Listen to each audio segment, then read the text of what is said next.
आज जो है हम अ, परामर्श मनोविज्ञान यानी बीपीसी 145 को आज हम यहाँ पर संचालित करेंगे कि जो परामर्श मनोविज्ञान है वो क्या होता है। परामर्श मनोविज्ञान का हमें यहाँ पे अर्थ यहाँ पे हम समझाएँगे। परामर्श के लक्ष्य और उद्देश्य क्या हैं, इसके बारे में भी वर्णन किया जाएगा। परामर्श का जो एक ऐतिहासिक परिप्रेक्ष्य है कि इसका हिस्टोरिकल डेवलपमेंट क्या है, कैसे काउंसलिंग साइकोलॉजी या परामर्श मनोविज्ञान जो है वो लाइमलाइट में आया, तो इसका क्या ऐतिहासिक बैकग्राउंड है या ऐतिहासिक परिप्रेक्ष्य है, उसको हमें समझना है। परामर्श में जो प्रभावी होने वाले आवश्यक व्यक्तिगत गुण हैं, उनको भी स्पष्ट किया जाएगा कि एक परामर्शदाता जो है, उसकी क्या-क्या विशेषताएँ हैं और वो किस तरीके से जो है वो अपने क्लाइंट की प्रॉब्लम्स को जो है वो रिज़ॉल्व करने की कोशिश करता है। परामर्श के विभिन्न प्रकार कौन-कौन से हैं, यानी कितने तरह की जो है काउंसलिंग की जाती है और उसका क्या हमारे क्लाइंट के व्यक्तित्व पर उसका असर पड़ता है। और इंडियन कॉन्टेक्स्ट में यानी भारतीय संदर्भ में परामर्शदाता की प्रशिक्षण आवश्यकताओं पर यहाँ पर प्रकाश डाला जाएगा। तो ये जो आपका कोर्स है बीपीसी 145, ये परामर्श मनोविज्ञान के महत्व को समझाने के लिए यहाँ पर आज उसका मुख्य उद्देश्य यही है। तो सबसे पहले हम ये देख लेते हैं कि परामर्श का एक परिचय, कि परामर्श मनोविज्ञान का क्या परिचय है, उसका क्या इंट्रोडक्शन है। तो जो काउंसलिंग है यानी जिसको कि हम परामर्श कहते हैं, वो कई सारे क्षेत्रों के साथ जोड़ करके इसको बहुत ही इसका हम कह सकते हैं कि हम उपयोग करते आए हैं। और जैसे कि अगर किसी छात्र के को उसको क्या विषय चुनना है या क्या उसको पाठ्यक्रम लेना है, इसके बारे में वो अपना एक सलाह लेता है किसी से। अगर मान लीजिए किसी का वित्त संबंधित समस्या है, तो वो अपने वित्त संबंधी समस्याओं को सुलझाने के लिए परामर्श का यूज़ करता है या परामर्श का किसी से सहायता लेता है। घर या कार्यस्थल में अगर किसी तरह की कोई परेशानी है, तो उसको सुलझाने के लिए भी हम परामर्श को लेते हैं। अगर मान लीजिए किसी को बीमा पॉलिसी करनी है या कोई उत्पाद को खरीद करना है, तो इन सब के लिए जो है हम परामर्श शब्द का उपयोग करते हैं। तो हमने ये देखा कि जो परामर्श शब्द है, वो विभिन्न क्षेत्रों में जो है वो उसका हम उपयोग कर रहे हैं और इनको विभिन्न क्षेत्रों के साथ जोड़ कर के हम कार्य कर रहे हैं। जैसे कि मान लीजिए कुछ परामर्श जो है पेशेवर समूह, जैसे कि कुछ मनोचिकित्सक हैं, वो भी परामर्श करते हैं, मनोवैज्ञानिक हैं या सामाजिक कार्यकर्ता हैं, न जैसे कि और विवाह से संबंधित परामर्श है या परिवार चिकित्सकों और चर्च संबंधी परामर्शदाताओं द्वारा भी परामर्श जो है वो प्रदान किया जाता है। तो परामर्श शब्द जो है वो हम बहुत समय से इसको हम यूज़ करते आए हैं, इसका उपयोग करते हुए आए हैं, क्योंकि हम अगर किसी भी क्षेत्र में हैं, चाहे हम आप प्रोफ़ेशनल क्षेत्र में हैं, व्यावसायिक क्षेत्र में हैं या हम पढ़ने के क्षेत्र में हैं, बच्चों के पढ़ाई के क्षेत्र में हैं, या हम मान लीजिए किसी घरेलू समस्या से ग्रसित हैं या हम किसी मानसिक समस्या से ग्रसित हैं, तो हर जगह हम जो है वो परामर्शदाता का अपने उसमें उससे सलाह लेते हैं और अपनी प्रॉब्लम को हम रिज़ॉल्व करने की कोशिश करते हैं। ये परामर्शदाता कोई भी हो सकता है, या तो कोई प्रोफ़ेशनल है, वो हो सकता है, या आप किसी और से जो जिसको कि आप अपना करीबी समझते हैं, उससे भी हम क्या करते हैं, सलाह लेते हैं। तो अमेरिकन काउंसलिंग एसोसिएशन और ब्रिटिश जो एसोसिएशन है, इन्होंने भी विभिन्न तरह के काउंसलिंग ऑर्गेनाइजेशन जो है वो इनका गठन किया है और इनको दिशा निर्देश करते हैं कि किस तरीके से आपको जो है वो काउंसलिंग या परामर्श जो है वो करना है। अब यहाँ पे हम देख लेते हैं कि परामर्श की परिभाषा क्या है, इसको हम किस तरीके से डिफ़ाइन करेंगे। तो परामर्शदाता जो होते हैं, उनका जो सबसे हम कह सकते हैं कि जो मुख्य उद्देश्य है कि वो एक-दूसरे की बात को सुनते हैं और उनकी कठिनाइयों का जो समाधान है, उसको ईज़ी बनाने की कोशिश करते हैं। परामर्शदाता का जो मेन रोल है, वो ये नहीं है कि आप उनको किसी भी क्लाइंट को जो कि समस्या से ग्रसित है, कि आप उसको रेडीमेड सॉल्यूशन जो है वो प्रोवाइड करा दें, ये उनका काम नहीं होता है। परामर्शदाता जो है वो उनकी कठिनाइयों को सुगम बनाने की कोशिश करते हैं, ताकि वो अपनी कठिनाइयों का अपने तरीके से सॉल्यूशन जो है वो निकाल सकें। तो परामर्शदाता का काम उनकी कठिनाइयों को सुनना है, इनकी परेशानियों को सुनना है और उसके साथ ही मिल कर के उसकी समस्या का समाधान करने की कोशिश करना है। ना ही उनको कोई रेडीमेड सॉल्यूशन देना है कि आपकी समस्या में आप ये काम कर लीजिए तो आपकी समस्या का समाधान हो जाएगा। ऐसा परामर्शदाता को नहीं करना है। तो यहाँ पर कुछ परिभाषाएँ दी गई हैं जो कि परामर्श के रूप को समझने के लिए महत्वपूर्ण है। तो सबसे पहली जो समस्या है वो परिभाषा है वो क्रम्बोल्ट्ज़ ने जो है वो 1966 में दिया था। उन्होंने ये कहा कि क्लाइंट को क्लाइंट की समस्याओं का समाधान करने वाले व्यवहार के प्रकारों में व्यस्त रहने में सहायता का प्रयास। यानी आप परामर्शदाता जो है वो क्लाइंट के साथ क्या करता है, इंटरैक्ट करता है और उसको अपनी ही समस्याओं को कि वो किस तरीके से अपनी समस्या का समाधान कर पाएगा, इस तरीके से उसको व्यस्त रखता है, इस तरीके से उसके साथ अंतःक्रिया करता है, इंटरैक्ट करता है, ताकि वो अपनी समस्या का खुद ही क्या कर पाए, समाधान निकाल पाए। तो ये सबसे बड़ा उद्देश्य है परामर्शदाता का कि उसको जो है वो क्लाइंट के साथ मिलकर ही उसकी समस्या का समाधान करवाना है, ना ही उसको कोई भी जो है वो रेडीमेड सॉल्यूशन हमें क्लाइंट को देना है। दूसरी परिभाषा यहाँ पर जो है दी गई है कि परामर्श प्रशिक्षित परामर्शदाता और क्लाइंट के बीच पेशेवर संबंध को दर्शाता है। तो काउंसलिंग जो साइकोलॉजी है उसमें जो काउंसलर होता है उसका क्लाइंट के साथ एक प्रोफेशनल रिलेशनशिप होता है। एक कोई भी बहुत जो इस क्षेत्र में जिसने अपना कार्य किया है या कोई प्रोफेशनल जो काउंसलर है उसके बीच में एक प्रोफेशनल रिलेशनशिप को दर्शाता है कि क्लाइंट और जो काउंसलर है उसके बीच में ये। तो उसमें जो भी काउंसलिंग में जो ट्रेंड होगा, जिसने काउंसलिंग का कोर्स किया होगा, जिसने काउंसलिंग के बारे में अपना प्रशिक्षण लिया होगा, वही जो है वो क्लाइंट की समस्याओं के साथ उसकी बात सुनता है, उसके साथ जो है एक प्रोफेशनल रिलेशनशिप को डेवलप करता है। ये संबंध जो है आमतौर पर एक व्यक्ति से दूसरे व्यक्ति से बिल्कुल सीधा-सीधा होता है, यानी फेस टू फेस काउंसलिंग होती है और इस तरीके से उसको डिज़ाइन किया जाता है कि क्लाइंट जो है वो अपनी प्रॉब्लम्स को सॉल्व करने में क्या हो जाए, अपनी ही प्रॉब्लम को वो सॉल्व कर सके। क्योंकि जब कोई परेशानी हमारे जीवन में आती है, तो एक तरीके से हमारा जो माइंड है वो काम करना थोड़ा बंद कर देता है। हमें समझ में नहीं आता है कि हम अपनी समस्या का समाधान कैसे करें? हमें कोई भी जो है वो अल्टरनेटिव्स नहीं समझ में आता है कि हम ऐसी कौन-से रास्ते से अपनी समस्या का समाधान करें। तो क्लाइंट जो है वो परामर्शदाता के पास जाता है, तो परामर्शदाता का ये मुख्य रोल होता है कि वो क्लाइंट की समस्या को सुने अच्छे से और उसके साथ ही मिल कर के फेस टू फेस इंटरैक्शन करके उसकी समस्या का समाधान क्लाइंट के द्वारा ही निकलवाए। उसको इस तरीके से गाइड करना है या उसको इस तरीके से उसे लेकर के जाना है उस रास्ते पे जिससे कि वो अपनी ही परेशानी का समाधान जो है वो निकाल सके। तो यहाँ पर जो है एक और परिभाषा ये दी गई है कि जिसमें परामर्शदाता किसी अन्य व्यक्ति को अधिक संसाधनपूर्ण तरीके से जीने और उसके बेहतर बेहतर कुशल-क्षेम के तरीकों का पता लगाने, खोजने और स्पष्ट करने के लिए आवश्यक समय, ध्यान और सम्मान प्रदान करता है। जैसा अभी मैंने कहा कि परामर्शदाता का जो है, उसका मुख्य उद्देश्य यही है कि वो इस तरीके से संसाधन दे दे अपने क्लाइंट को, इस तरीके से उसे स्किल्ड बना दे, कुशल बना दे, उसके उसके तरीकों का पता लगा ले कि जिस तरीके से वो अपनी परेशानियों का समाधान कर सके। इस तरीके से उसको सम्मान दे, उसको अपना ध्यान दे, उसको अपना समय दे, जिससे कि जो क्लाइंट है, जो उसके पास आया है, वो अपनी समस्या का समाधान इस तरीके से, एक सम्मान तरीके से अपनी समस्या का समाधान निकाल सके। तो जो ब्रिटिश परामर्श संघ है, उन्होंने यही कहा कि जो परामर्शदाता होता है, किसी अन्य व्यक्ति को अधिक संसाधनपूर्ण तरीके से जीने और उसके बेहतर कुशल-क्षेम के तरीकों को पता लगाने, खोजने और स्पष्ट करने के लिए आवश्यक समय, ध्यान और सम्मान प्रदान करता है। तो बेसिकली जो काउंसलर है, उसका ये काम है कि उसका जो भी क्लाइंट आया है, उसको अपना वो पूरा समय दे, उसको पूरी तरीके से रिस्पेक्ट दे और उसके ऊपर पूरा ध्यान केंद्रित करें, जिससे कि वो अपनी समस्या का समाधान निकाल सके। एक और अन्य परिभाषा के अनुसार परामर्श जो है, काउंसलिंग एक व्यक्ति की दूसरे व्यक्ति से सीधे बातचीत की ऐसी स्थिति है जिसमें अन्य द्वारा उसमें निहित प्रशिक्षण, कौशल या आत्मविश्वास के कारण एक व्यक्ति समस्याओं का सामना करने, समझने, स्पष्ट करने, हल करने और समायोजन समाधान करने में दूसरे व्यक्ति की सहायता करता है। तो यहाँ पर भी वही बात की गई है।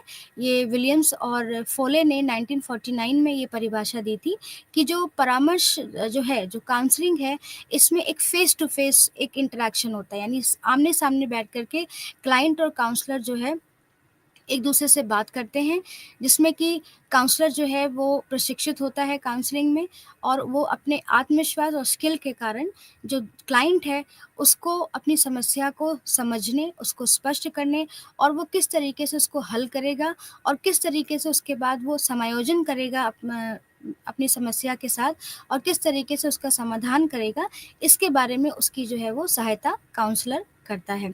तो काउंसलर का जो काम है वो बेसिकली यही है कि एक तरीके से उसको एक ऐसा एनवायरनमेंट दे क्लाइंट को कि इस तरीके से उसको स्नेह दे, इस तरीके से उसका सम्मान करे, इस तरीके से उसके अंदर एक ट्रस्ट डेवलप करवाए और इस तरीके से एक तरीके से उसको सुरक्षित एक वातावरण दे, जिससे कि वो अपनी समस्या का समाधान खुद कर सके। जो उसके अंदर जो एक समस्या के आते ही उसके अंदर जो एक डर आ गया है, एक उसके जो फ़ियर आ गया है, उसी को उसको क्या करना है, निकालना है।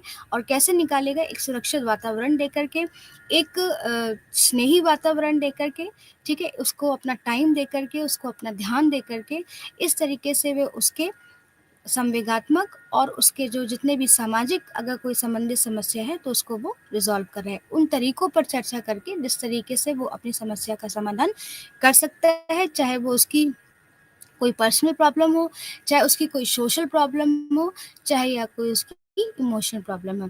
तो अगर इस पूरी परिभाषा को हम देखें तो हमने यही निकाला कि जो काउंसलर है उसका मेन काम ये है कि इस तरीके से क्लाइंट को एक वातावरण दे, इस तरीके से क्लाइंट को एक अपना टाइम दे, एक अपना समय दे और इस तरीके से अपने स्किल्स यूज़ करके काउंसलर उस क्लाइंट का की समस्या का समाधान उसी से क्या करे, निकलवाने की कोशिश करे। उसको वो तरीके दे, उसको वो वो रास्ता दे जिस तरीके से वो अपनी समस्या का समाधान खुद ही निकाल सकता है। इसके बारे में जो है वो काउंसलर जो है वो इस तरीके से काम करते हैं और काउंसलिंग साइकोलॉजी इसी तरीके से हर क्षेत्र पे अपना जो है वो योगदान देती हुई आ रही है। अब इस परिभाषा को हमने देख लिया, अब हमें ये देखना ज़रूरी है कि कुछ ऐसे टर्म्स हैं जिसको कि हमेशा हम क्या करते हैं काउंसलिंग के साथ मिला कर के थोड़ा हम उससे कन्फ्यूज़न हो जाता है कि क्या कि काउंसलिंग का क्या मतलब है या साइकोथेरेपी का क्या मतलब है और गाइडेंस का क्या मतलब है। तो यहाँ पर हमें ये जानने की ज़रूरत है कि ये जो 3 टर्म्स हैं गाइडेंस, काउंसलिंग और साइकोथेरेपी यानी मनोचिकित्सा यानी निर्देशन, मनोचिकित्सा और परामर्श, इनके बीच में क्या डिफ़रेंस है? क्या ये एक ही चीज़ है? तो इसको देखने के लिए हम सबसे पहले लेते हैं कि गाइडेंस का क्या मतलब होता है, निर्देशन का क्या मतलब होता है। तो आम तौर पे जब हम गाइडेंस वर्ड यूज़ करते हैं तो हम उसको काउंसलिंग के साथ क्या कर देते हैं, मिला देते हैं। उन्हें हमें लगता है कि जो काउंसलिंग का मतलब है वही गाइडेंस का मतलब है। लेकिन गाइडेंस को अगर सिंपल शब्दों में हम ये समझने की कोशिश करें तो गाइडेंस क्या है, एक तरीके से हम किसी से सलाह ले रहे हैं, कोई इन्फॉर्मेशन ले रहे हैं और उसकी सलाह को हम मान रहे हैं। जैसे कि अगर हमने ये पूछा कि हमें इस कोर्स को करने के लिए हमें किस विश्वविद्यालय की तरफ बढ़ना चाहिए या हमें अपने इस करियर में क्या करना चाहिए। अगर हम किसी से सलाह ले रहे हैं तो हमने उससे पूछा, उसने हमें कहा कि आप यहाँ पर ज्वाइन कर लीजिए, यहाँ पर आप अपना जो है वो एडमिशन ले लीजिए। तो एक तरीके से उसने हमें गाइड किया कि इस कोर्स के लिए हमें कौन-सी हमारी यूनिवर्सिटी इम्पोर्टेंट होगी जिसमें हम अपना जाकर के एडमिशन लेके उसमें अच्छी बेहतर तरीके से पढ़ सकते हैं। तो ये एक तरीके से क्या हो गया, गाइडेंस का हो गया। तो गाइडेंस क्या है, एक पीस ऑफ इन्फॉर्मेशन प्रोवाइड करना है, किसी भी व्यक्ति को एक सलाह देना है जो कि रेडीमेड होता है कि आपने जो है किसी से पूछा और उसने आपकी प्रॉब्लम को एक रेडीमेड सॉल्यूशन दे दिया, तो उसको हमने कहा कि वो क्या है, आपका गाइडेंस है। लेकिन काउंसलिंग में क्या होता है कि काउंसलिंग में हमें किसी भी क्लाइंट को कोई रेडीमेड सॉल्यूशन नहीं देना है। हमें जो है क्लाइंट के साथ फेस टू फेस इंटरेक्शन करके उसको इस तरीके से हमें बनाना है ताकि वो अपनी समस्या का खुद ही क्या कर पाए, समाधान कर पाए। तो जो काउंसलिंग होता है वो एक हम कह सकते हैं कि बहुत ही आप प्राइवेट होता है, मतलब कि हम इसको बहुत ही गुप्त तरीके से काउंसलिंग को करते हैं। लेकिन जो आपका गाइडेंस है वो ओपन है क्योंकि आपने किसी से भी सलाह ली, उसने आपको अपनी सलाह दी कि आप ये काम कर लीजिए, उसने आपको रेडीमेड सॉल्यूशन दे दिया और आपने क्या कर दिया, उसका सॉल्यूशन को लेकर के अपनी प्रॉब्लम को सॉल्व कर लिया। लेकिन काउंसलिंग में हम क्या करते हैं कि यहाँ पर कोई सॉल्यूशन नहीं देते हैं, यहाँ पर हम जो है वो परामर्शदाता उस तरीके से क्लाइंट को बना देता है, उस तरीके से उसकी को एक तरीका दे देता है, एक रास्ता दे देता है, जिससे कि वो अपनी समस्या का क्या कर पाता है, खुद ही समाधान कर पाता है। तो काउंसलिंग आप कह सकते हैं गाइडेंस क्या है, एक प्रिवेंटिव है, यानी एक सुरक्षित तरीके से आपको कोई चीज़ दी गई और आपने उसको जो है वो बना दिया। लेकिन जो आपका काउंसलिंग है वो आपको क्या कर रहा है, आपको डायरेक्शन दे रहा है, आप सिर्फ़ उस डायरेक्शन पर आपको क्या करना है, चलना है। लेकिन किसी भी तरीके का कोई रेडीमेड सॉल्यूशन जो है वो आपको नहीं करना है। तो परामर्श जो है वो एक चुनौतीपूर्ण स्थिति है जहाँ पर आमतौर पर कोई प्रोफ़ेशनल जो है वो उसको देता है। यहाँ पे प्रोफ़ेशनल ही व्यक्ति आपको दे पाएगा जो कि काउंसलिंग में जिसने प्रशिक्षण लिया हुआ है। लेकिन गाइडेंस में क्या है कि ऐसा कोई प्रशिक्षण नहीं है, कोई भी अगर किसी व्यक्ति से आप कोई सलाह ले रहे हैं, तो कोई भी व्यक्ति आपको क्या कर सकता है, सलाह लेता है। तो यहाँ पर काउंसलिंग वही कर सकता है जो कि उसमें प्रशिक्षित है, जो कि एक प्रोफ़ेशनल है। लेकिन आपका जो गाइडेंस है, वो आप किसी भी व्यक्ति से उसमें क्या कर सकते हैं, अपनी निजी सलाह ले सकते हैं या कोई भी निजी चर्चा कर सकते हैं, जबकि जो गाइडेंस होता है वो बहुत ज़्यादा आपका पर्सनल नहीं होता है। तो ये डिफ़रेंस है आपका गाइडेंस एंड काउंसलिंग में। और मनोचिकित्सक क्या है कि मनोचिकित्सक में जो है व्यक्तित्व के गुणों को पूरी तरीके से क्या किया जाता है, परिवर्तित किया जाता है और उसके बाद उसकी व्यक्तित्व को फिर से उसको रीस्ट्रक्चर किया जाता है। जैसे अगर उसको कोई समस्या है, उसको बहुत ज़्यादा कोई समस्या है, तो उसमें काउंसलिंग जो है अगर मान लीजिए काम नहीं आ रही है, तो वो मनोचिकित्सा यानी साइकोथेरेपी की तरफ बढ़ता है, जहाँ पर उसके व्यक्तित्व को उसको पूरी तरीके से चेंज करने की कोशिश की जाती है और उसको रिकंस्ट्रक्ट किया जाता है और उसके हर एक पहलू को जो है वो जो उसके पास्ट से निकल के आ रही है, अतीत से निकल कर आ रही है, उसको समझने की कोशिश की जाती है। परामर्श जो है हमारी सांवेगिक बुद्धि को जो है वो ज़्यादा उसके ऊपर फ़ोकस करता है, जबकि जो आपका ये मनोचिकित्सक है, ये हर एक एस्पेक्ट पर जो है वो ध्यान केंद्रित करता है। इसमें सांवेगिक, गंभीर व्यक्तित्व समस्याएँ, ये सब कुछ इसके अंदर आ जाता है। मनोचिकित्सक जो है अगर आप उसके सेशन की बात करें कि कितना लंबे समय तक साइकोथेरेपी कोई चलती है, तो वो 6 माह से 2 वर्ष की अवधि में 20-40 सेशंस हो जाते हैं, यानी इतना सेशन उसमें लगता है किसी को साइकोथेरेपी या उसके पूरे व्यक्तित्व को चेंज करने में, उसकी पूरी एक-एक व्यक्तिगत समस्या को हल करने में। जबकि अगर परामर्श को देखें तो उसकी संख्या कम है, अर्थात 6 माह में केवल 6 से 12 ही सत्र जो है हम लेते हैं किसी की भी काउंसलिंग करने में। तो मनोचिकित्सक जो है वो साइकोथेरेपिस्ट जो है वो स्वतंत्र रूप से अस्पताल के स्थान पर अभ्यास करते हैं। उनको कोई ना कोई हॉस्पिटल चाहिए जहाँ पर वो करते हैं, जबकि परामर्शदाता जो है वो शैक्षिक संस्थानों से भी जुड़ कर के परामर्श देने का कार्य करते हैं। तो अगर ये देखा जाए तो साइकोथेरेपी जो है एक तरीके से पूर्ण व्यक्तित्व को चेंज करने के लिए हम यूज़ करते हैं, जिसमें कई सारे सेशंस लेते हैं। इसमें गंभीर से गंभीर समस्याओं को हम देखते हैं, उसके अतीत से क्या समस्या निकल के आ रही है, इस पे भी हम फ़ोकस करते हैं और इसमें जो है वो हम एक अस्पताल में ले जाकर के ही साइकोथेरेपी जो है थेरेपिस्ट हैं, वो अपना प्रशिक्षण करते हैं। लेकिन काउंसलर जो है वो किसी भी आपके शैक्षिक संस्थान से जुड़ कर के या किसी भी और जगह से जुड़ कर के वो अपनी परामर्शदाता को बना कर के रखता है। तो हमने ये देखा कि ये जो तीनों शब्द हैं जिनको कि हम बार-बार ओवरलैप कर देते हैं या हमें लगता है कि ये तीनों एक ही हैं, लेकिन ये तीनों एक ही नहीं हैं। निर्देशन क्या है, आप किसी भी व्यक्ति से ले लीजिए कोई भी इन्फॉर्मेशन, आपने रेडीमेड सॉल्यूशन ले लिया और आपने उसकी बात को मान करके आपने अपना काम कर लिया, यहाँ पर आपके काम खत्म हो गया। परामर्श क्या है, जो कि एक प्रोफेशनल करेगा, जो कि परामर्श में जिसने प्रशिक्षण लिया हुआ है वही उसको कर सकता है और परामर्शदाता का काम रेडीमेड सॉल्यूशन नहीं देना होता है और ये बहुत ही पर्सनल होता है। इसमें और सेशंस जो हैं करीब 6 से 12 इसमें लगते हैं। मनोचिकित्सा जो है वो परामर्श में का ही आप कह सकते हैं कि यहाँ पर आप व्यक्तित्व के गुणों में पूर्ण परिवर्तन शामिल करते हैं, जिसके बाद पुनर्संरचनात्मक प्रक्रिया होती है, उसको रिकंस्ट्रक्ट किया जाता है उसकी पर्सनैलिटी को। उसके हर एक पहलू को उसके अतीत पर ले जाकर के कि उसके पास्ट क्या था, जिसकी वजह से इसको ये परेशानी हुई है, उसको पे ध्यान दिया जाता है। और परामर्शदाता जो है हमारी सांवेगिक बुद्धि और मनोवैज्ञानिक कल्याण में सहायता करने के प्रति निर्देशित होते हैं और इस प्रकार परामर्श प्रक्रिया वर्तमान पर केंद्रित होती है, जबकि जो साइकोथेरेपी है वो आपकी पास्ट पे ज़्यादा केंद्रित होती है, क्योंकि जब तक ये हम नहीं जानेंगे कि किसी भी व्यक्ति को जो भी समस्या है उसके पास्ट से कैसे निकल के आ रही है, क्या उसका पास्ट था जिसकी वजह से उसको ये समस्या का समाधान करना पड़ा, समस्या उसको ये हुई, तो उसके ऊपर ज़्यादा फ़ोकस करती है। लेकिन जो परामर्श है वो आपके प्रेज़ेंट यानी आपका जो वर्तमान है उस पर ज़्यादा केंद्रित होती है। ये परामर्श मनोचिकित्सा में जो है रोगी का इलाज करने का उद्देश्य सांवेगिक और गंभीर व्यक्तित्व समस्याएँ होती हैं, जिसमें कि 20 से 40 सेशंस लग जाते हैं, लेकिन परामर्श में आपको केवल 6 से 12 सेशंस में ही आपका काम हो जाता है, अगर हम परामर्श की बात करें। तो परामर्श जो है वो पेशेवर संबंध है, यानी एक प्रोफ़ेशनल रिलेशनशिप है। यहाँ व्यक्तिगत स्तर के साथ-साथ परिवार, समूह इन सबको लिया जाता है किसी भी व्यक्ति की समस्या का समाधान करने के लिए। शैक्षिक, करियर, व्यक्तिगत संबंधित लक्ष्यों को प्राप्त करना और व्यक्तियों में बेहतर मानसिक स्वास्थ्य और कुशल क्षेम प्रोत्साहित करना इसका उद्देश्य है कि जो भी व्यक्ति है उसका जो है मानसिक स्वास्थ्य अच्छा रहे, वो अपने करियर में आगे बढ़ सके, वो अपने एजुकेशन में आगे बढ़ सके, ये इसका मेन ऑब्जेक्टिव होता है।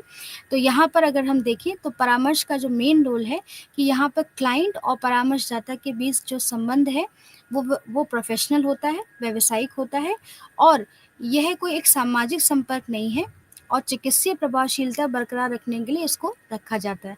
तो कहने का मतलब है कि यहाँ पर जो क्लाइंट है और जो परामर्शदाता है वो प्रोफेशनली एक दूसरे से जुड़े हुए हैं।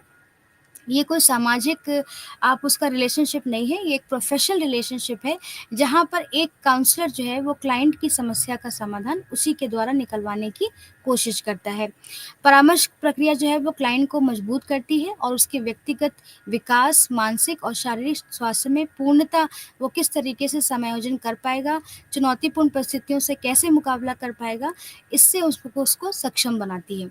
यहाँ पर काउंसलर को अगर आप देखें तो उसका मेन काम होता है लिसनिंग करना, उसको सुनना। जो भी क्लाइंट आया है उसको आप सुनिए प्रॉपर तरीके से और सुन करके उसको इतना सक्षम बना दीजिए, इतना मजबूत बनाना है जिससे कि वो अपनी समस्या का खुद ही क्या कर पाए, समाधान कर पाए। तो हमें उसको स्किल्ड बनाना है क्लाइंट को कि आगे भी अगर उसको इस तरह की कोई समस्या आती है, तो वो अपनी समस्या का समाधान कर सके। इस तरीके से हमें उसको स्किल्ड बनाना है, इस तरीके से हमें उसे मजबूत करना है। परामर्श जो है वो इंडिविजुअल भी हो सकता है, ग्रुप में भी हो सकता है, परिवार के साथ भी संबंधित हो सकता है और यह एक विविध और बहुसंस्कृति प्रक्रिया है। यहाँ पर ये मल्टीकल्चरल है और इसमें जो है विभिन्न सामाजिक और सांस्कृतिक पृष्ठभूमि के क्लाइंट्स को से संपर्क रहता है। तो हमने ये देखा कि गाइडेंस क्या है और आपका मनोचिकित्सा क्या है और परामर्श क्या है, इन तीनों के बीच में क्या डिफरेंस है और क्योंकि हम ज़्यादातर हमेशा इन वर्ड्स को कहते हैं कि साइको काउंसलिंग का मतलब हो गया गाइडेंस, गाइडेंस का मतलब हो गया काउंसलिंग और साइकोथेरेपी सब एक ही चीज़ है। लेकिन यहाँ पर स्पष्ट हो जाता है कि गाइडेंस जो है एक सलाह के रूप में ली जाती है जो कि पूरी तरीके से आपके रेडीमेड सॉल्यूशन पर बेस्ड है। काउंसलिंग जो है वो एक प्रोफेशनल रिलेशनशिप है क्लाइंट के साथ। यहाँ पर आपको क्लाइंट को मजबूत बनाना है, उसके अंदर ऐसी स्किल्स को डेवलप कर देना है जिससे कि वो अपनी समस्या का समाधान कर सके और चुनौतीपूर्ण परिस्थितियों में डट के मुकाबला कर सके और मनोचिकित्सक जो है वो पूरी तरीके से व्यक्तित्व को जो भी उसकी समस्या है उससे रिलेटेड उसके व्यक्तित्व को चेंज करने की कोशिश करते हैं और उसके पास्ट पर जाकर के ज़्यादा काम करते हैं लेकिन जो काउंसलिंग है वो प्रेजेंट पर हमें क्या करती है, ज़्यादा फोकस करती है।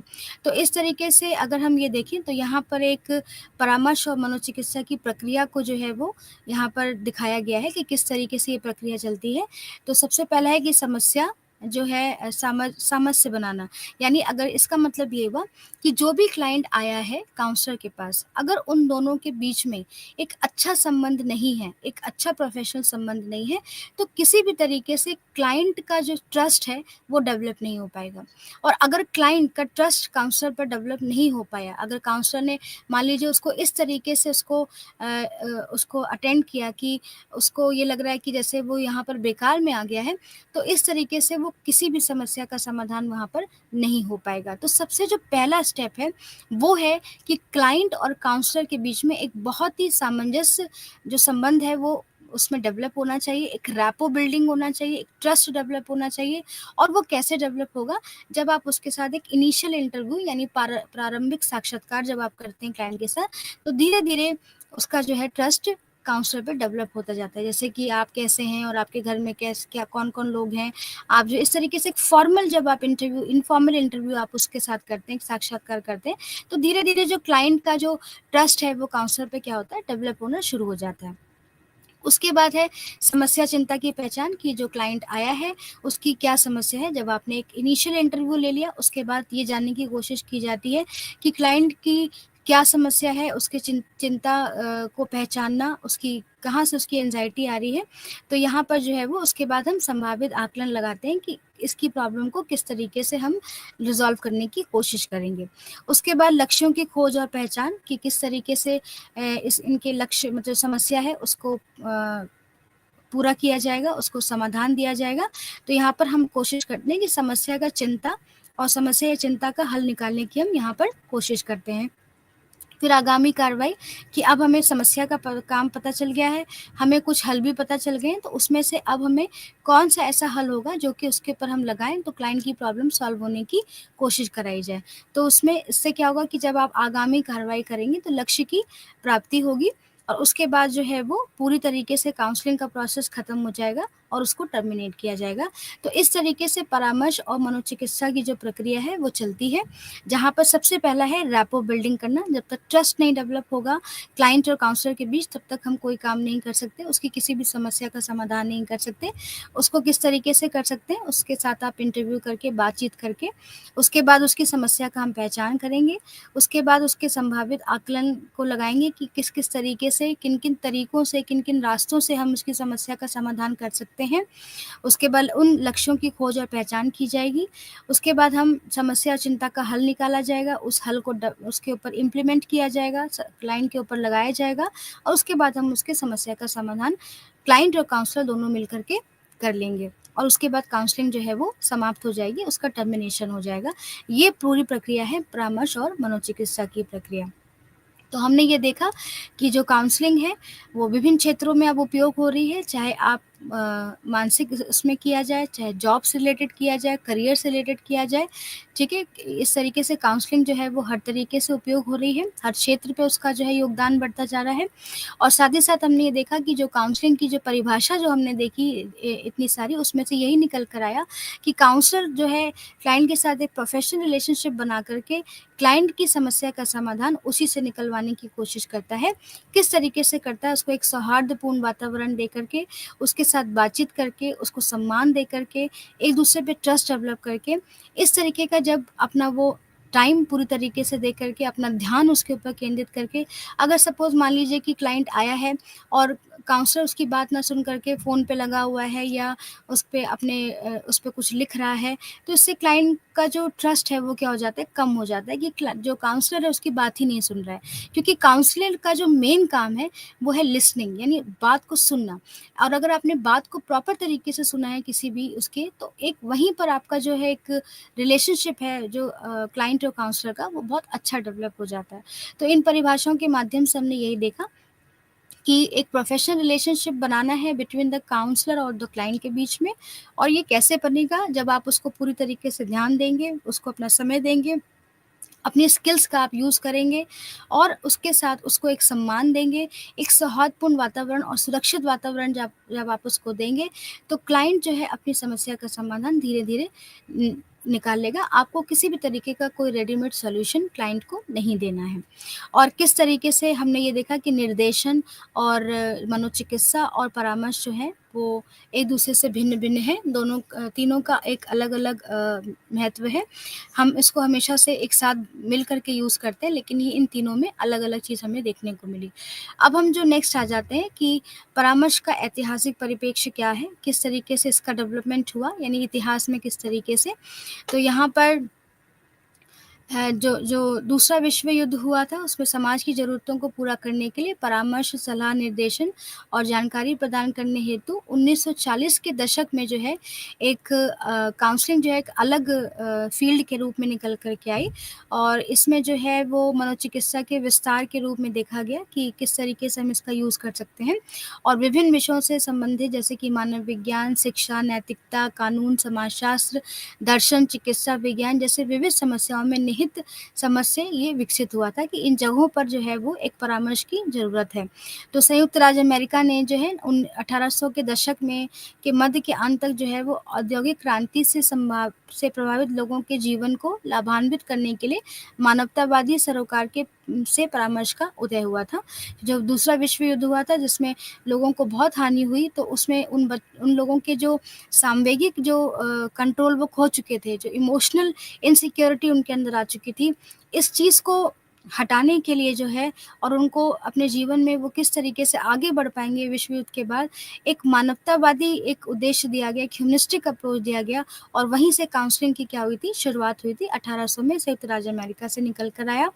और परामर्श विकास के लिए जो है 3 नेताओं को श्रेय दिया जाता है, यानी 3 ऐसे लोग हैं जिन्होंने परामर्श मनोविज्ञान को बहुत आगे बढ़ाया, उसके डेवलपमेंट को बहुत आगे बढ़ाया। और अगर हम आज देख लें तो हर जगह पर हम जो है वो काउंसलिंग साइकोलॉजी को यूज़ कर रहे हैं, क्योंकि हर क्षेत्र में, चाहे वो शिक्षा के क्षेत्र में हो, चाहे वो लोगों की घरेलू समस्याओं से संबंधित हो, चाहे लोगों की गंभीर समस्याओं से संबंधित हो, या किसी को करियर में सलाह लेनी हो, या किसी को जॉब से रिलेटेड सलाह लेनी हो, कहीं पर भी अगर आप देख लीजिए तो हम परामर्श का क्या करते हैं, का यूज़ कर रहे हैं, उपयोग कर रहे हैं। और काउंसलिंग साइकोलॉजी जो है धीरे-धीरे उसका विकास जो है वो और तेज़ी से होता जा रहा है और उसका जो स्कोप है, यानी जो विस्तार है, वो भी दिन पर दिन जो है वो बढ़ता चला जा रहा है। तो यहाँ पर जो 3 नेताओं का जो श्रेय दिया जाता है उसमें सबसे पहले जो है फ्रैंक पार्सन हैं, जिन्होंने सही मायने में गाइडेंस का संस्थापक कहा जा सकता है। और इन्होंने 1908 में बॉस्टन व्यावसायिक ब्यूरो की स्थापना की थी और उन्होंने व्यवसाय के चयन में कि लोग जो है किस तरीके से अपने प्रोफ़ेशन को चूज़ करें, जो जो यूथ है वो किस तरीके से प्रोफ़ेशन को चूज़ करे, उसके लिए उन्होंने कहा कि उन्हें 3 चीज़ों पर ध्यान देना बहुत ज़रूरी है। अगर आपको कोई प्रोफ़ेशन चूज़ करना है, तो आपको 3 चीज़ों को पहले ध्यान देना है। सबसे पहले आपको उस काम की, जो प्रोफ़ेशन आप चूज़ कर रहे हैं, उसका पूरा ज्ञान आपको होना चाहिए। दूसरा, स्वयं का ज्ञान कि क्या आप उस काम को कर पाएँगे या नहीं कर पाएँगे? क्या आपके अंदर इतनी कॉम्पिटेंसी है? क्या आपके अंदर इतनी स्किल है? क्या आप इतने जो है कैपेबल हैं कि आप उस काम को कर पाएँगे या नहीं कर पाएँगे?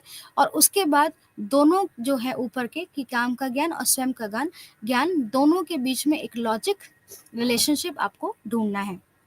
तो उन्होंने करियर से संबंधित निर्णय में युवाओं को निर्देशन देने के लिए पार्सन ने जो है अपना ये व्यावसायिक निर्देशन जो है उसको यूज़ किया था, जिसमें तार्किकता यानी लॉजिक और नैतिक मूल्यों की विवेक बुद्धि पर आधारित था कि हमें कोई भी काम अगर चूज़ करना है तो आपको 2 तरीके से, एक तो आप पूरी तरीके से लॉजिकली देखें कि आप उस काम को कर पाएँगे या नहीं कर पाएँगे, और दूसरा उसकी मॉरल वैल्यूज़ क्या है, नैतिकता मूल्य क्या है, जो कि आपकी विवेक बुद्धि पर जो है संबंधित है, तब जाकर के आप किसी कार्य को क्या करें, चूज़ करें।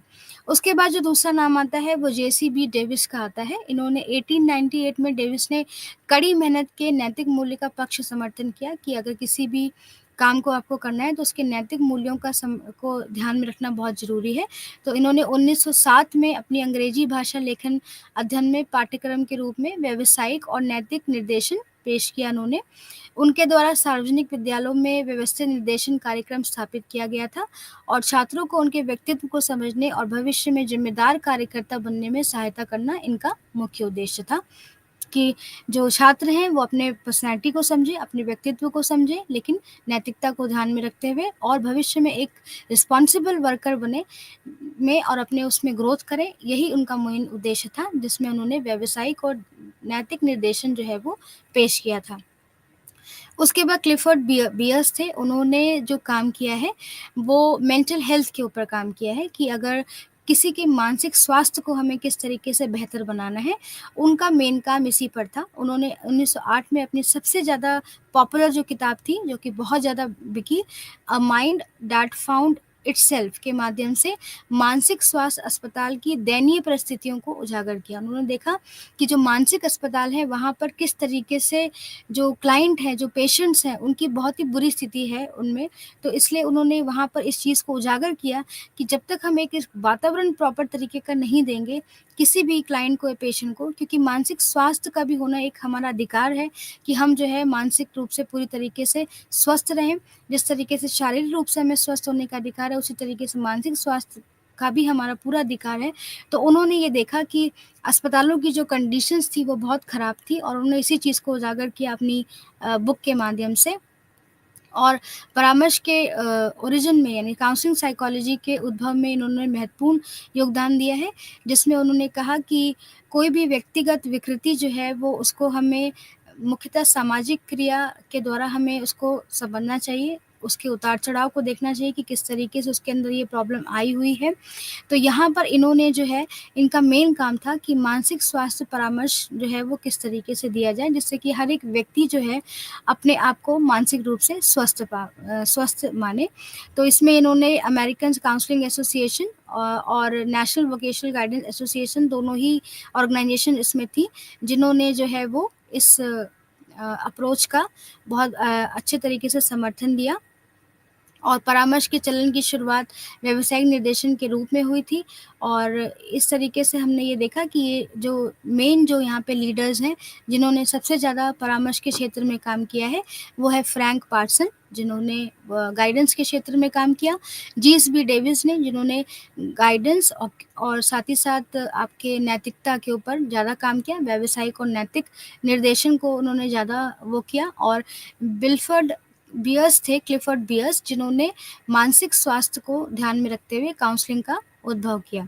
तो इस तरीके से ये ऐतिहासिक परिप्रेक्ष्य है काउंसलिंग का, कि किस तरीके से काउंसलिंग जो है वो लाइमलाइट में आई, और किस तरीके से आज इसका जो कार्य क्षेत्र है वो बहुत ही दिन पर दिन बढ़ता चला जा रहा है। अब हम आते हैं कि परामर्श के लक्ष्य और उद्देश्य क्या हैं। तो परामर्श के जो है वो मुख्य 2 लक्ष्य हैं, जो सबसे ज़्यादा हम मेन लक्ष्य जो परामर्श का है वो 2 है। सबसे पहला है कि सामंजस्य का संबंध। जैसा अभी मैंने बताया कि अगर एक काउंसलर और क्लाइंट के बीच में एक अच्छा संबंध नहीं होगा, एक अच्छा प्रोफेशनल संबंध नहीं होगा, एक अच्छा ट्रस्ट नहीं डेवलप होगा, एक रैपो नहीं डेवलप होगा दोनों के बीच में, तो वो किसी भी तरीके से जो है वो काउंसलिंग आगे नहीं बढ़ पाएगी। तो यहाँ पर सबसे जो पहला स्टेप है काउंसलिंग का, वो ये है कि क्लाइंट और काउंसलर के बीच में एक बहुत ही सौहार्दपूर्ण संबंध जो है वो डेवलप होना ज़रूरी है, विकसित होना ज़रूरी है। दूसरा एक जिसकी वजह से सामंजस्य जब पूरा होगा, तो ये सबसे पहला उद्देश्य है जो कि परामर्श को आगे बढ़ाएगा, और अगर ऐसा नहीं है तो परामर्श आगे जो है वो नहीं बढ़ सकता। दूसरा जो परामर्श का वो है प्रक्रिया, जिसका उद्देश्य एक ऐसा चिकित्सीय माहौल बनाना है जिसमें परामर्शदाता और क्लाइंट मुद्दों, चिंताओं या समस्याओं को हल करने के लिए एक दूसरे का सपोर्ट करें। अभी जैसे मैंने पहले भी बताया कि यहाँ पर केवल काउंसलर का ही काम नहीं है, क्योंकि काउंसलर तो केवल दिशा निर्देशन देगा, समस्या का समाधान क्लाइंट खुद ही करेगा। कैसे करेगा? जब परामर्शदाता एक ऐसा वातावरण उसको दे देगा, एक ऐसा चिकित्सीय माहौल दे देगा, जहाँ पर वो अपनी समस्याओं का खुद ही हल निकालने की कोशिश करेगा, या दोनों मिल करके क्लाइंट की समस्या का हल निकालेंगे। तो ये चिकित्सीय माहौल में देखिए क्या-क्या चाहिए होता है कि हम कैसे किसी को एक बहुत अच्छा एनवायरनमेंट दे सकते हैं, जिससे कि वो अपनी समस्या का खुद ही समाधान करे। तो सबसे पहला है, बिना शर्त क्लाइंट को उसी तरीके से हमें सम्मान देना, यानी अनकंडीशनल पॉजिटिव रिगार्ड। जैसा वो है, हमें उसको वैसा ही एक्सेप्ट करना है। हमें कोई अगर, मगर, इफ, बट उसको नहीं लगाना है कि तुम अगर ऐसे होकर आओगे तब मैं तुमको परामर्श दूँगा, तुम ऐसे बन कर के आओगे, ऐसा ठीक-ठाक कपड़ा पहन के आओगे तो मैं तुमको परामर्श दूँगा। तो ये चीज़ें नहीं करनी है। तो अगर आपको किसी को एक को चिकित्सीय माहौल अच्छे तरीके से देना है, तो ये ज़रूरी है कि आप उसको बिना शर्त क्या करें, एक्सेप्टेंस दें। काउंसलर अगर बिना शर्त सकारात्मक सम्मान अगर क्लाइंट को देता है, तो उसके अंदर एक विश्वास डेवलप होता है, एक ट्रस्ट डेवलप होता है काउंसलर के प्रति। ये सबसे अच्छा एक आधार माना गया है। परामर्श के लक्ष्यों को और उनकी प्रकृति और समय सीमा के आधार पर उनको 3 प्रकारों से भी वर्णित किया गया है, कि जो काउंसलिंग है उसको हम उसके गोल और उसके नेचर के और उसके टाइम लिमिट के बेसिस पर हम उसको 3 तरीके से उसको हम क्लासिफ़ाई करते हैं। सबसे पहले है तात्कालिक लक्ष्य। तात्कालिक लक्ष्य क्या है कि अगर तुरंत किसी क्लाइंट की कोई बहुत मेजर प्रॉब्लम है जिससे वो बिल्कुल हैंडल नहीं कर पा रहा और बहुत ज़्यादा परेशान है, तो हमें सबसे पहले उसका समाधान करना है, क्योंकि तुरंत तात्कालिक समस्या जो कि उसको बहुत ज़्यादा परेशान कर रही है, उसको कष्ट बहुत ज़्यादा दे रही है, तो हमें इमीडिएट प्रॉब्लम को सबसे पहले सॉल्व करने की कोशिश करना है। उसके बाद है दीर्घकालिक लक्ष्य। तो ये लक्ष्य जो है जिसमें क्लाइंट को की तात्कालिक समस्या और चिंताओं से ये दूर है। इसमें हमें क्लाइंट को इस तरीके से उसको बनाना है, इस तरीके से उसको स्किल्ड करना है, ताकि वो भविष्य में जितनी भी समस्याएँ इस तरीके की आती हैं, तो वो अपने आप से स्वतंत्र है और सक्षम है कि वो अपनी प्रॉब्लम को क्या कर पाए, सॉल्व कर पाए। तो यहाँ पर हमें उसके अंदर क्षमताओं को क्या करना है, विकसित करना है, ताकि वो भविष्य में किसी भी समस्या से क्या कर सके, निपट सके। तो इस प्रकार जो दीर्घकालिक लक्ष्य है, उसका उद्देश्य क्लाइंट की वास्तविक क्षमता का दोहन और क्लाइंट को पूरी तरह से कार्यशील व्यक्ति बनाना है, जो कि रॉजर्स की द्वारा दी गई अवधारणा है। परामर्श के क्षेत्र में जो सबसे ज़्यादा हम जिस साइकोलॉजिस्ट को मानते हैं, वो कार्ल रॉजर्स हैं और इन्होंने ही कुछ ऐसी कंडीशंस दी हैं जो कि अभी आगे आपको बताया जाएगा कि कुछ ऐसी कंडीशंस उन्होंने दी हैं जिसकी जो हम काउंसलिंग में बहुत यूज़ करते हैं और जिससे कि क्लाइंट को उससे बहुत ज़्यादा एक बेनिफिट मिलता है। तो जो दीर्घकालिक जो लक्ष्य है उसका मेन लक्ष्य ये है कि हमें क्लाइंट को कार्यशील बनाना है। इस तरीके से उसके अंदर चीज़ों को डेवलप कर देना है कि आगे भविष्य में कोई भी अगर समस्या आती है तो वो अपनी समस्या का समाधान कर सके। एक महत्वपूर्ण लक्ष्य प्रक्रिया लक्ष्य है जो अनुकूल परामर्श वातावरण या चिकित्सीय माहौल प्राप्त करने को संदर्भित करता है। अभी जैसे मैंने कहा कि जब तक हम एक अच्छा एक एनवायरनमेंट क्लाइंट को नहीं देंगे, बिना शर्त उसको एक्सेप्टेंस नहीं देंगे, एक एम्पैथी उसके अंदर नहीं हम डेवलप नहीं करेंगे, तब तक हम क्लाइंट को किसी तरीके से नहीं समझ सकते और ना ही तब हम उसकी तात्कालिक लक्ष्य को हम पूरा कर पाएँगे और ना ही हम दीर्घकालीन लक्ष्य को पूरा कर पाएँगे। तो जब तक हम एक अनुकूल परामर्श वातावरण और चिकित्सीय माहौल दे देते हैं अगर किसी भी क्लाइंट को, तो हमारे तात्कालिक और हमारे दीर्घकालीन लक्ष्यों की प्राप्ति जो है वो आसानी से हो जाती है। तो ये उन्होंने बताया कि परामर्श के लक्ष्य और उद्देश्य क्या हैं। तो सबसे पहला लक्ष्य है, एक तो सामंजस्य स्थापित करना क्लाइंट और काउंसलर के बीच में और दूसरा परामर्श वह प्रक्रिया है जिसके उद्देश्य एक ऐसा चिकित्सीय माहौल देना है क्लाइंट को जिससे कि वो अपनी समस्याओं का हल करने में तत्पर रहे और अपनी समस्याओं का हल कर सके। और 2 लक्ष्य हैं, एक है तात्कालिक लक्ष्य और दूसरा है हमारा दीर्घकालिक लक्ष्य। अब यहाँ पे परामर्श के कुछ महत्वपूर्ण लक्ष्य और उद्देश्य को और बताया गया है। सबसे पहला है व्यवहार परिवर्तन सुगम बनाना। तो परामर्शदाता का जो उद्देश्य है वो क्लाइंट में व्यवहारगत परिवर्तन लाना है ताकि उसमें तनाव की कमी हो, संबंधों में सामंजस्य और पूर्णता वो प्राप्त कर सके। ये इसका पहला एक उद्देश्य है परामर्श का। समस्याओं को हल करना, यानी परामर्श का उद्देश्य उन समस्याओं को हल करना है जिसके संबंध में क्लाइंट परामर्श के लिए आए थे। इस तरह गैर अनुकूलित व्यवहार को बदलना और समस्याओं को हल करने और इनसे बचने के लिए प्रभावी रणनीति सीखना इसका मुख्य उद्देश्य है। उसके बाद हमें क्लाइंट को सामाजिक कौशल बढ़ाना है, यानी क्लाइंट को इस तरीके से हमें मजबूत दे देना है, इस तरीके से उसको मजबूती दे देनी है कि वो आगे जाकर के अपनी समस्याओं का समाधान खुद से कर सके। निर्णय प्रक्रिया को प्रोत्साहित करना, यानी परामर्श में उपयोग की जाने वाली तकनीकें, विकल्प चुनने और समस्याओं को हल करने में लोगों की सहायता करती है। क्लाइंट प्रभावी निर्णय लेना सीखता है। क्लाइंट ये सीख जाता है कि उसे अपनी समस्या का क्या डिसीजन लेना है। इसी डिसीजन को हमें क्या करना है, प्रोत्साहित करना है, उसको स्किल्ड बनाना है। संबंध सुधारना है, जो भी आपके एक दूसरे के अगर मान लीजिए कोई रिलेशनशिप प्रॉब्लम है तो उस पर हमें काम करके उसके संबंध को सुधारने की कोशिश करनी है। क्लाइंट की क्षमता को सुगम बनाना है, उसको इतना हमें स्किल्ड बना देना है, कैपेबल बना देना है, जिससे कि वो आगे अपनी अपनी समस्या को देख सके और अपनी ताकतों को पहचान सके, ठीक है? और प्रभावी समस्या समाधान को निर्णय लेने की दिशा बढ़ा सके। सकारात्मक मानसिक स्वास्थ्य प्राप्त करना है, क्योंकि मेन काउंसलिंग का ये काम है कि जो हमारी मेंटल हेल्थ है वो पूरी तरीके से बनी रहे। तो इस तरीके से इसका केवल उद्देश्य समस्या और कष्टों का समाधान करना ही नहीं है, बल्कि व्यक्तियों में संसाधनों और सामर्थ्यों के विकास को उजागर करना भी है और साथ ही साथ इसका महत्वपूर्ण लक्ष्य सकारात्मक भावनाओं, मानसिक स्वास्थ्य और कुशल क्षेम को बढ़ावा देना है। यहाँ पर हमें जो है वो एक पॉजिटिविटी को भी बनाना है क्लाइंट के अंदर, ताकि उसके अंदर समस्या के दौरान जो भी नेगेटिविटी आई है, जो भी ऋणात्मक सोच उसकी बन गई है, उस ऋणात्मक सोच को हमें सकारात्मक सोच में उसको बदलना है और साथ ही साथ उसके मानसिक स्वास्थ्य को भी ध्यान देना है और जो सबसे मेन इसका गोल उद्देश्य है, वो है कि जो क्लाइंट है उसकी कैपेसिटी को बढ़ाना है, उसे स्किल बनाना है, उसे एबिलिटी को बढ़ाना है, उसके सामर्थ्य को बढ़ाना है, जिससे कि वो आगे जाकर के अपने आप को, अपने जीवन को सुचारू रूप से चला सके। तो इस तरह से परामर्श का लक्ष्य समाधानों का समाधान मात्र तक ही सीमित नहीं है, बल्कि संसाधनों का निर्माण करना भी है। यह समस्या केंद्रित और उपचारात्मक दोनों ही से रिलेटेड होता है। परामर्श का अंतिम उद्देश्य क्लाइंट को सेल्फ एक्चुअलाइज्ड व्यक्ति बनाना है। सेल्फ एक्चुअलाइज का मतलब ये हुआ कि जो अपनी कैपेबिलिटी और पोटेंशियलिटी को पूरी तरीके से समझे और किस तरीके से अपनी क्षमताओं का पूर्ण रूप से उपयोग कर सके, इस तरीके से हमें क्लाइंट को बनाना है। तो यहाँ पर सेल्फ एंड एक्चुअलाइज्ड के बारे में बात की गई कि क्लाइंट अपने सेल्फ को पहचाने, अपनी वर्थ को पहचाने कि उसका क्या इम्पोर्टेंस है। हमें इस तरीके से उसको बनाना है कि क्लाइंट अपनी वर्थ को को पहचाने, अपनी इम्पोर्टेंस को पहचाने कि वो क्या कर सकता है और वो क्या नहीं कर सकता है। तो यहाँ पर एक महत्वपूर्ण बात ये ध्यान में रखना है कि जो परामर्श के बारे में आमतौर पर ऐसा माना जाता है कि ये क्लाइंट की समस्याओं के लिए बने-बनाए समाधान प्रदान करता है। जैसे अभी मैंने बताया, ये बिल्कुल गलत बात है। यहाँ पे किसी भी तरीके से हम कोई रेडीमेड सॉल्यूशन काउंसलर जो है वो नहीं देता है क्लाइंट को।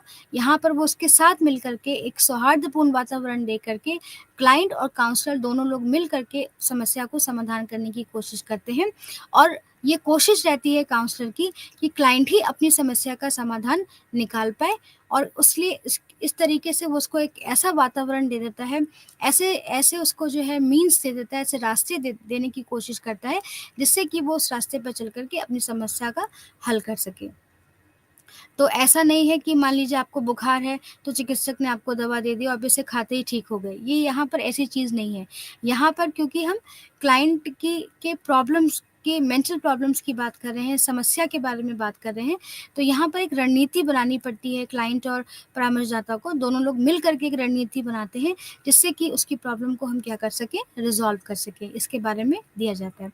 तो यहाँ पर उन्होंने बताया है कि मुख्य उद्देश्य क्या है, परामर्श के क्या लक्ष्य हैं और क्या उद्देश्य हैं, और साथ ही साथ कुछ और महत्वपूर्ण उद्देश्य क्या हैं, जिसमें से अगर हम इन सबको पूरा देखें तो हमने 2 चीज़ें इसमें से निकाली।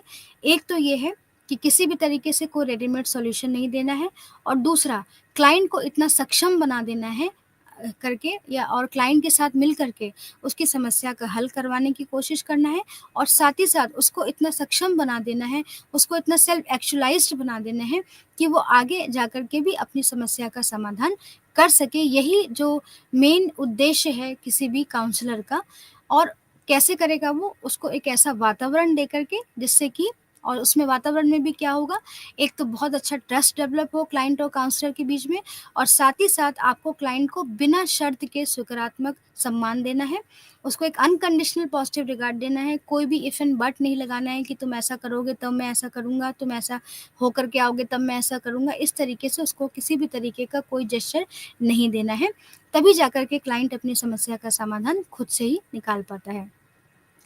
अब यहाँ पर उन्होंने बताया कि काउंसलर के जो है वो व्यक्तिगत गुण क्या होने चाहिए, एक काउंसलर के अंदर भी क्या होना चाहिए, क्योंकि काउंसलर जो है वो एक इमोशनल प्रॉब्लम को डील कर रहा है, लोगों की प्रॉब्लम्स को सुन रहा है, तो यहाँ पर उसको भी मजबूत होना बहुत ज़रूरी है, क्योंकि जब तक वो मजबूत नहीं होगा मानसिक रूप से, तब तक वो किसी की प्रॉब्लम को नहीं सुन सकता, या उसके उसके साथ मिल कर के उसकी समस्या का समाधान नहीं कर सकता। तो यहाँ पर कुछ व्यक्तिगत गुण परामर्शदाता के भी होने चाहिए, जिससे कि वो समस्या, क्योंकि वो समस्या के क्षेत्र में काम कर रहा है, किसी की प्रॉब्लम को सुन रहा है, तो उसके लिए ज़रूरी है कि उसके अंदर कुछ ज़रूर गुण होने चाहिए, जिसमें से पहला गुण बताया गया है कि सहायता और सामर्थ्यों के लिए स्वयं और व्यक्ति की आशंकाओं, दुश्चिंताओं, समस्याओं, उद्देश्यों से अवगत होना। जिस भी प्रॉब्लम को वो डील कर रहा है, जिस भी क्लाइंट को डील कर रहा है, एक तो वो व्यक्ति की प्रॉब्लम को अच्छे से जाने, अपनी कैपेसिटी को जाने कि क्या वो कर सकता है, क्या नहीं कर सकता है, और अपने स्किल्स को पहचाने, अपने कौशल को देखे कि वो इस प्रॉब्लम को रिज़ॉल्व कर पाएगा या नहीं कर पाएगा, या सहायता प्रदान कर पाएगा या नहीं कर पाएगा। अगर उसको लग रहा है कि हाँ, कोई प्रॉब्लम आ रही है बीच में, तो वो और जो उससे सुपीरियर लोग हैं, जो काउंसलिंग के क्षेत्र में, उससे उनसे सलाह ले, ठीक है? एक वरिष्ठ पेशेवर से पर्यवेक्षण प्राप्त करने के लिए उसको हमेशा तैयार रहना चाहिए कि अगर मान लीजिए मैं इस प्रॉब्लम का एक कोई अल्टरनेटिव नहीं क्लाइंट को दे पा रहा हूँ, तो जो मुझसे वरिष्ठ लोग हैं, जो इसमें और भी ट्रेंड है काउंसलिंग में, उससे सहायता लेने के लिए वो हमेशा तत्पर रहे। अत्यधिक प्रशिक्षणों का उपयोग से बचना, ज़रूरत से ज़्यादा क्लाइंट के ऊपर कोई भी टेस्ट लगाने की ज़रूरत नहीं है, कि जैसे ही क्लाइंट आया आपने उसके ऊपर ये टेस्ट लगा दिया, ये टेस्ट लगा दिया, आप लगातार उसके ऊपर टेस्ट लगा रहे हैं, ये आपको नहीं करना है। क्योंकि काउंसलर का को अगर देखें तो उसके कान बड़े होने चाहिए, यानी उसका लिसनिंग कैपेसिटी, सुनने की जो क्षमता है वो बहुत होनी चाहिए। ये नहीं कि उसके ऊपर आप टेस्ट पे टेस्ट लगाए जा रहे हैं, तो क्लाइंट वहीं से ही क्या हो जाएगा, डिमोरलाइज़ हो जाता है कि अब यहाँ पर हमारा कुछ नहीं होने वाला। नैतिक दुविधा का सामना करने और इस क्षेत्र में अन्य पेशेवर से परामर्श लेना, अभी जैसे आपको बताया गया। परामर्श और इसके अभ्यास में नैतिक सिद्धांतों से परिचित होना। परामर्श के विभिन्न क्षेत्रों में सेवा प्रदान करने में अपनी सीमाओं और विशेषताओं से अवगत होना, और क्लाइंट को उपयुक्त पेशेवर को रेफ़र करना।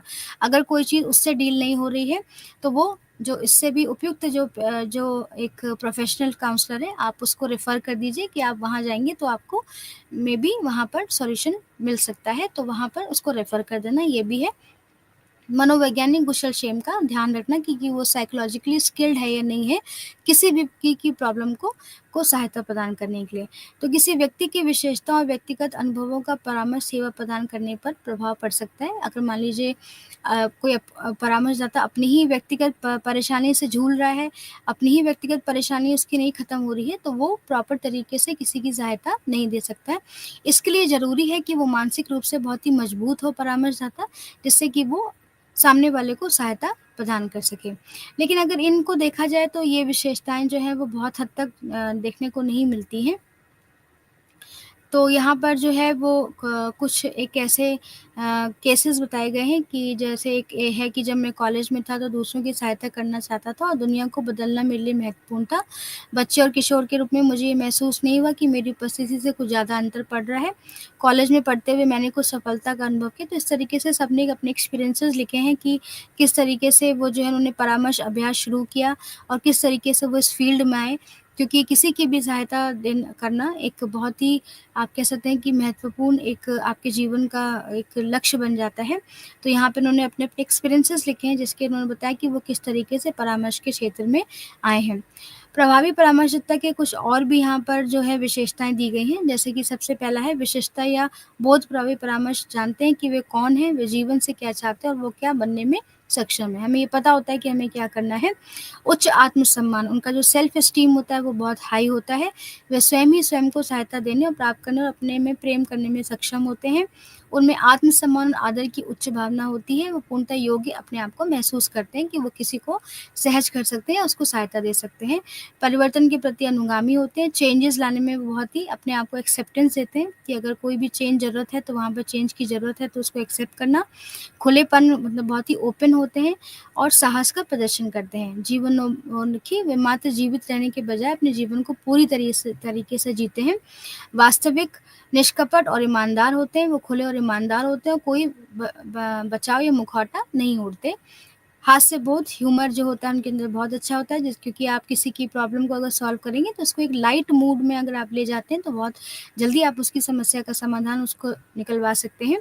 अपनी गलतियाँ स्वीकार ज़रूर करना चाहिए कि अगर मान लीजिए हम कोई गलती कर रहे हैं तो हम उसे स्वीकार करें, ना कि उसे डिनाई कर दें कि नहीं हम तो कोई गलती कर नहीं सकते। आज में जीते हैं, प्रेज़ेंट में जीना ही इम्पॉर्टेंट है क्योंकि ना तो पास्ट आपके हाथ में है, ना तो फ्यूचर। तो अतीत या भविष्य की चिंता करने के बजाय अगर हम वर्तमान क्षण में जीते हैं, तो वो अच्छा है। संस्कृति का प्रभाव स्वीकार करते हैं। हर एक संस्कृति के अपने रूल्स हैं, रेगुलेशंस हैं, नॉर्म्स हैं, वैल्यूज़ हैं, तो हमें अपनी हर एक संस्कृति को जो है वो हमें फ़ॉलो करना बहुत ज़रूरी है। दूसरों के कल्याण में गहरी दिलचस्पी होती है, तभी एक अच्छा काउंसलर बन सकता है कि जब हमें लगे कि हाँ, हम इसकी समस्या का समाधान कर सकते हैं। कुशल पारस्परिक कौशल डेवलप होता है उनके अंदर, उनके काम के प्रति समर्पित होते हैं और इसमें अर्थबोध ग्रहण करना, ये इनके अंदर होता है। बहुत उत्साही होते हैं, अपने काम को बहुत उत्साहपूर्वक करते हैं और संतुलन बनाने में सक्षम होते हैं।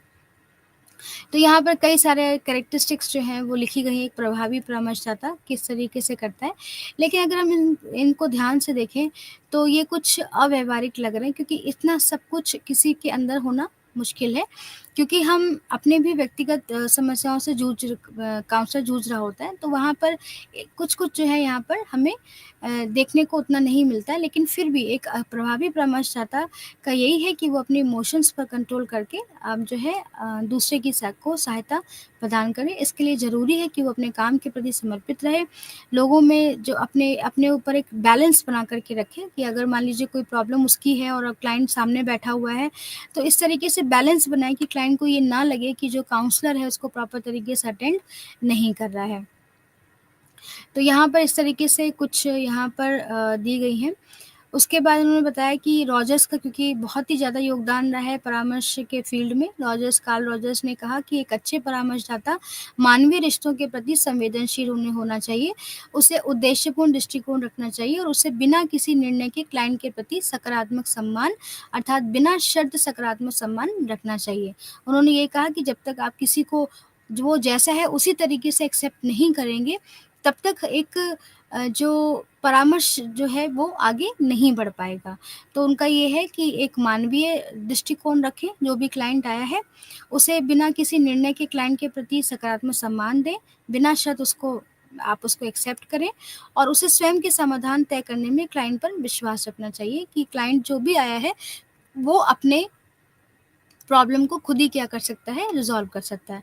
तो इस तरीके से स्वीकृति दे कर के, सहानुभूति, भावना के प्रति संवेदनशील, विश्वसनीयता और सत्यता कुछ ऐसे प्रमुख गुण हैं जो परामर्श को प्रभावी बनाने के लिए परामर्शदाता में होना आवश्यक है।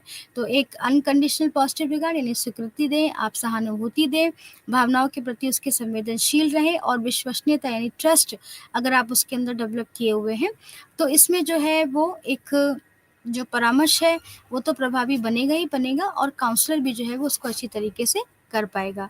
तो प्रभावी परामर्शदाता और मानसिक स्वास्थ्य और कुशल क्षेम को बरकरार रखने के लिए कुछ कदम उठाए गए हैं और इसमें से कुछ निम्नलिखित उपाय क्या हैं कि स्वस्थ लोगों के संपर्क में रहना, ये सबसे बड़ी इम्पोर्टेंट चीज़ है। स्वयं को तनाव देने और तनाव मुक्त करने वाले कारकों की पहचान करना, क्योंकि आप किसी की काउंसलिंग कर रहे हैं तो आपको खुद भी तनाव से मुक्त रखना है। व्यक्तिगत चिकित्सा से संबंध होना, अपने आप को भी सेल्फ काउंसलिंग आप करते रहिए ताकि आप क्लाइंट को अच्छी तरीके से डील कर सकें। परामर्श भूमिका और अपेक्षाओं के बारे में स्पष्ट रहना कि आपकी क्या भूमिका है, आपसे क्या एक्सपेक्टेशन कर रहा है क्लाइंट, इसके बारे में आपको पता होना चाहिए। व्यक्तिगत और पेशेवर जीवन के प्रति प्रतिबद्धता को संतुलित करना। उसके बाद कुछ समय स्वयं के लिए भी रखना, एक सेल्फ टाइम होना चाहिए जहाँ पर आप चीज़ों को एनालिसिस कर सकें, अपने आप को समझ सकें, अपने इमोशंस को भी समझ सकें, अपनी भावनाओं के बारे में भी आपको जानकारी हो, इसलिए एक मी टाइम या सेल्फ का टाइम होना बहुत ज़रूरी है। आशावाद और आशा में विश्वास रखें, होप हमेशा आपको बना कर के रखनी है काउंसलर को, एंड तटस्थ चिंता की अभिवृत्ति विकसित करना। तो ये सारे कुछ कि थकान और अक्रियाशीलता से बचने के लिए, क्योंकि काउंसलिंग जो है एक अगर आप कर रहे हैं तो आपके अंदर थकान आना एक ज़रूरी एक होना ही होना है, या आपको अक्रियाशील यानी आप कभी-कभी लगेगा कि अब जो है वो नहीं करना है। तो इससे बचने के लिए परामर्शदाता को क्या-क्या रखना, क्या-क्या एक चीज़ों को मानना ज़रूरी है कि वो स्वस्थ लोगों के संपर्क में रहे, तनाव से मुक्त होने वाले कारकों पर ज़्यादा ध्यान दें, अपनी सेल्फ काउंसलिंग बीच-बीच में वो करता रहे और अपनी भूमिका के प्रति स्पष्ट होना चाहिए कि परामर्शदाता होने के नाते उसकी क्या भूमिका और लक्ष्य है, उससे क्या एक्सपेक्टेशन की जा रही है। व्यक्तिगत और पेशेवर जीवन के प्रति जो उसका प्रतिबद्धता को संतुलित करना है, कुछ समय स्वयं को भी उसको देना है और आशावाद और आशा में विश्वास जो है वो बना कर के रखना है। तो इस तरीके से ये जो है कुछ विशेषताएँ हैं या कुछ कह सकते हैं उपाय हैं, जिससे कि जो भी थकान आ रही है परामर्श करते समय, वो हमें इससे बचा सकती है। तो दूसरी चीज़ ये है कि परामर्श जो है वो सक्षमता यानी काउंसलर में कॉम्पिटेंसी ज़रूर होनी चाहिए, क्योंकि वो लगातार काउंसलिंग के क्षेत्र में काम कर रहा है, कई सारे लोगों से मिल रहा है, कई सारे लोगों के इमोशंस को डील कर रहा है, उनकी प्रॉब्लम को समाधान देने की कोशिश कर रहा है। तो यहाँ पर एक परामर्श की जो सक्षमता है, वो बहुत ज़रूरी है, जिसकी वजह से वो एक परामर्श को जो है वो सरलीकरण एक सिम्प्लीफ़ाई कर सके, उसका प्रॉपर तरीके से मूल्यांकन कर सके और उसमें कंटिन्यूटी बना कर के रख सके। इसलिए जो परामर्शदाता है, उसकी सक्षमता बहुत ज़रूरी है। और सक्षमता उसकी व्यवहारगत और साथ ही साथ संज्ञानात्मक दोनों ही होनी चाहिए। दोनों में अगर वो स्किल्ड है अच्छी तरीके से, तो वो अपनी थकान को कंट्रोल करते हुए अच्छी तरीके से परामर्श दे सकता है। तो यहाँ पर जो है परामर्श की जो सक्षमता है, वो जानना बहुत ज़रूरी है और परामर्श के मुख्य लक्ष्य के अनुरूप क्लाइंट की ताकतों, खूबियों और क्षमताओं पर ध्यान केंद्रित करना परामर्श मनोवैज्ञानिकों या चिकित्सक के मुख्य कार्यों में से एक है। इसे हासिल करने के लिए परामर्शदाता के निरंतर आत्मचिंतन और आत्म जागरूकता की ज़रूरत होती है। अभी जैसे आपको बताया गया कि अगर वो अपने आप को सेल्फ काउंसलिंग करता रहे, सेल्फ एक्चुअलाइज़्ड अपने आप को बनाए, जिससे कि उसे पता हो कि वो कहाँ पर जो है वो चूक कर रहा है, कहाँ पर जो है वो उतना अपने कौशल को नहीं दिखा पा रहा है जितना कि उसके अंदर है। तो ये ज़रूरी है कि वो आत्मचिंतन करे और अपने आप को जागरूक रखे, जिससे कि वो जो क्लाइंट है उसकी समस्या का समाधान करने में उसकी मदद कर सके। तो चिकित्सीय संबंध के तौर पर संदर्भित परामर्शदाता और क्लाइंट के बीच का संबंध अक्सर बहुत सारे कारकों से भी प्रभावित कर जाता है। जैसे अगर मान लीजिए क्लाइंट और परामर्शदाता एक ही संस्कृति के हों या एक दूसरे के समान मान्यताएँ रखते हो, तो वो सुगम हो जाता है। यानी क्लाइंट और काउंसलर अगर मान लीजिए एक ही संस्कृति के हैं, एक ही सोसाइटी से आ रहे हैं, तो वहाँ पर बहुत ईज़ी हो जाता है। लेकिन जहाँ पर अलग-अलग है, वहाँ पर सबसे पहले क्लाइंट की संस्कृति को समझना और क्लाइंट काउंसलर की संस्कृति को समझे, ये बहुत इम्पोर्टेंट हो जाता है, तभी एक चिकित्सीय संबंध डेवलप हो पाएगा। तो इस तरीके से जो कल्चरल फैक्टर्स हैं, वो बहुत इम्पोर्टेंट रोल प्ले करते हैं। उसके बाद उम, मनोवैज्ञानिक सहायता लेने के लिए प्रति हमारा दृष्टिकोण जो है वो बहुत ही कलंक या दोषापूर्ण से संबंध है। देखिए काउंसलिंग सब लोग लेना नहीं चाहते हैं। अगर हम किसी से कहें कि नहीं आप काउंसलर से जाकर के बात कर लीजिए अपनी समस्या का, तो वो इसको एक्सेप्ट नहीं करता है। उन्हें लगता है कि हमें ऐसी कोई परेशानी नहीं है कि हमें साइकियाट्रिस्ट के पास जाना पड़े या काउंसलर के पास जाना पड़े। तो यहाँ पर अभी भी समाज में इस चीज़ को लेकर के बहुत ही दोषारोपण है, बहुत ही कलंक है। तो यहाँ पर सबसे पहले लोगों को अवेयर करना बहुत ज़रूरी है सोशल नेटवर्क के द्वारा या बच्चों या कॉलेज के छात्रों द्वारा या जो भी इस पे काम करें कि सबसे पहले वो ये बताएँ कि काउंसलिंग का मतलब केवल ये नहीं होता है कि आप मानसिक रूप से जो है स्वस्थ नहीं हैं जिसकी वजह से आपको वहाँ भेजा जा रहा है। मास काउंसलिंग जो है वो एक तरीके से आपको आपका की सहायता प्रदान कर रही है कि आप अपनी समस्या का केवल समाधान कर सकें। क्योंकि जब हमारे पास कोई समस्या आती है तो हम शायद उस तरीके से जो है वो उस पर हम ध्यान केंद्रित नहीं कर पाते हैं क्योंकि हम अपनी परेशानियों में जूझ रहे होते हैं। तो काउंसलर की मदद से हम जो है वो इसको कर सकते हैं। तो अवेयरनेस लाना बहुत ही ज़रूरी है। तो यहाँ पर हम समाप्त करते हैं अभी तक हमने जो जाना कि क्या ऐतिहासिक परिप्रेक्ष्य है और काउंसलर की क्या-क्या कैरेक्टरिस्टिक है। आगे के सेशन में हम जो है इसके ऊपर परामर्श के कितने प्रकार हैं उसके ऊपर ध्यान देंगे। धन्यवाद।